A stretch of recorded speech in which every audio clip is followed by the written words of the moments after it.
Episode 4, भूला हुआ school part 2। Real ghost Hunter, मुक्ति। अगली रात फिर वही सन्नाटा पसरा था कोरीगत स्कूल के चारों ओर। लेकिन आज कुछ अलग था। हवा ज्यादा भारी लग रही थी, जैसे हर पेड़, हर ईंट, हर खिड़की पर कोई निगाहें गड़ा कर देख रहा हो। रात की नमी इस बार सिर्फ मौसम की नहीं थी, वो किसी असहनीय उपस्थिति का बोझ था। मुक्ति, रघु और सोनाली अपनी जीप से उतरे। पिछली रात की रिकॉर्डिंग्स ने जो कुछ दिखाया था, वो किसी आम आत्मा की उपस्थिति नहीं थी, वो एक बांधने वाली शक्ति थी। एक ऐसा साया, जो न सिर्फ रूहों को पकड़ कर रखता था, बल्कि उन्हें अपने भय से जके हुए था। आज हम सीधे उसी कक्षा में जाएंगे, मुक्ति ने कहा। मुझे उस साये से बात करनी है। क्या वो बात करेगा? रघु ने पूछा। जरूर करेगा, मुक्ति ने दृढ़ता से कहा, क्योंकि वो जानता है कि हम फिर लौटे हैं, और अब हम उससे डरते नहीं। सोनाली ने कैमरा चालू किया और स्कूल की ओर कदम बढ़ाए। पुराने गेट को इस बार बिना आवाज के खोला गया, जैसे कोई खुद इसे आने की इजाजत दे रहा हो। अंदर की हवा पहले से भी ठंडी थी। स्कूल के भीतर कदम रखते ही फर्श की लकड़ी चटकने लगी, लेकिन वह आवाज सिर्फ कदमों की नहीं थी। जैसे कोई और भी चल रहा था, बगल में, मगर दिखाई नहीं दे रहा। वे सीधे दूसरी कक्षा की ओर बढ़े, वही जो आग का केंद्र बनी थी। कक्षा का दरवाजा आधा खुला था।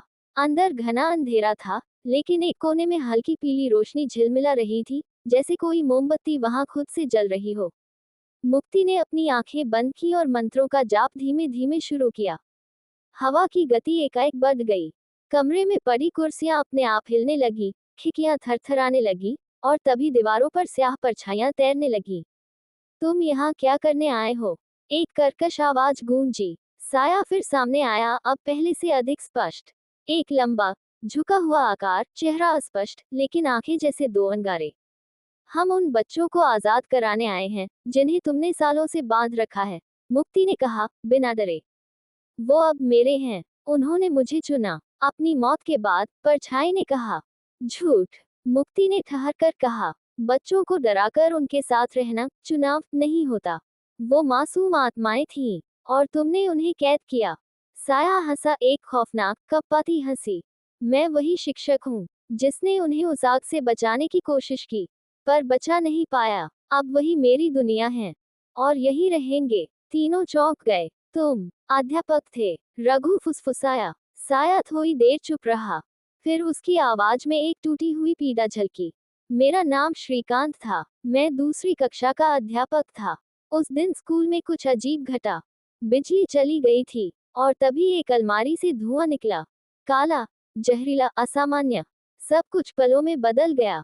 बच्चों को निकलने का समय नहीं मिला। मैं उन्हें बाहर निकाल रहा था, लेकिन खुद बाहर नहीं आ सका। उसकी आवाज अब मानवीय लगने लगी थी। उस दिन के बाद, श्रीकांत बोला, मैं यहीं रह गया। समय रुका, शरीर चला, पर आत्मा बच गई, अधूरी, टूटी हुई। बच्चों ने मुझे पुकारा, और मैंने उन्हें संभाला, लेकिन जैसे जैसे साल बीते, मैं बदल गया, और शायद डर बन गया। मुक्ति अब शांत स्वर में बोली, श्रीकांत जी, जो आपने किया वह साहसिक था, लेकिन अब उन बच्चों को मुक्ति की जरूरत है। आपने उन्हें भय के साथ रोका नहीं, पर अब वह भय आप बन चुके हैं। श्रीकांत की परछाई कांपने लगी। मैं उन्हें अकेला नहीं छोड़ सकता, उसकी आवाज भर्राने लगी। आपने कभी उन्हें बांधने की कोशिश नहीं की। मुक्ति आगे बढ़ी, पर अब आपकी खुद की अधूरी भावना उनका संसार बन गई है। आप सब अटके हुए हैं, और एक दूसरे को रोक रहे हैं। सोनाली की आंखें नम हो गईं। वह कैमरा संभालते हुए बोली, शायद उन्हें जाने की इजाजत देने का समय आ गया है। मुक्ति ने ताबीज उठाया और कक्षा के केंद्र में बैठ गई। उसने एक गोल आकृति बनाई, जिसमें 7 दिए जलाए। मंत्रों का उच्चारण शुरू हुआ, ध्वनि धीमी थी, पर उसकी ऊर्जा तीव्र। हर दिए की लौ ऊंची होने लगी। तभी कमरे में एक नन्ही आवाज गूंजी, मास्टर जी, क्या हम अब घर जा सकते हैं? फिर एक और एक और। कुल 7 मासूम आवाजें, 7 आत्माएं जो वर्षों से इंतजार कर रही थीं। श्रीकांत की परछाई कांपने लगी। फिर उसने अपना हाथ उठाया और कहा, जाओ, अब समय है। दियों की लौ अचानक तेज हुई। कमरे में प्रकाश फैल गया। दीवारों पर बसी परछाइयां हटने लगी। हवा से वह बोझ हटा जो वर्षों से अटका था। एक एक कर वह 7 आत्माएं दियों की लौ में विलीन होने लगी, जैसे रोशनी उन्हें अपनी गोद में ले रही हो। कुछ ही क्षणों में कक्षा पूरी तरह शांत हो गई। अब वहां सिर्फ मुक्ति, रघु, सोनाली और श्रीकांत की धुंधली, थकी हुई परछाई थी। अब आप भी चलिए, मुक्ति ने कहा। नहीं, श्रीकांत बोला, मुझे यहीं रहना है। लेकिन अब डर के रूप में नहीं, रक्षक के रूप में। कोई और अगर यहाँ आया तो मैं उसकी मदद करूंगा, डराऊंगा नहीं। मुक्ति मुस्कुराई। तो आप अब स्कूल की आत्मा नहीं, उसकी चेतना होंगे। धीरे धीरे श्रीकांत की परछाई दीवार में समा गई, एक ऐसी शांति के साथ जिसे सिर्फ कोई शिक्षक ही समझ सकता है। बाहर निकलते समय आकाश बिल्कुल स्पष्ट था। चांद की रोशनी अब स्कूल के आंगन पर उजली लग रही थी।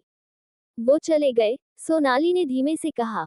हाँ, मुक्ति ने जवाब दिया। अब ये जगह जिंदा नहीं, जागरूक है।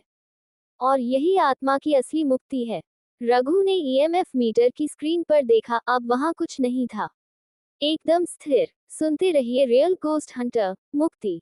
एपिसोड 5, नीले पहाड़ की पुकार पार्ट 1 में जानिए मुक्ति के अगले मिशन के बारे में, जहां उसे बुलावा आया है एक ऐसे स्थान से जहां हर वर्ष कोई न कोई पर्वतारोही रहस्यमयी तरीके से गायब हो जाता है।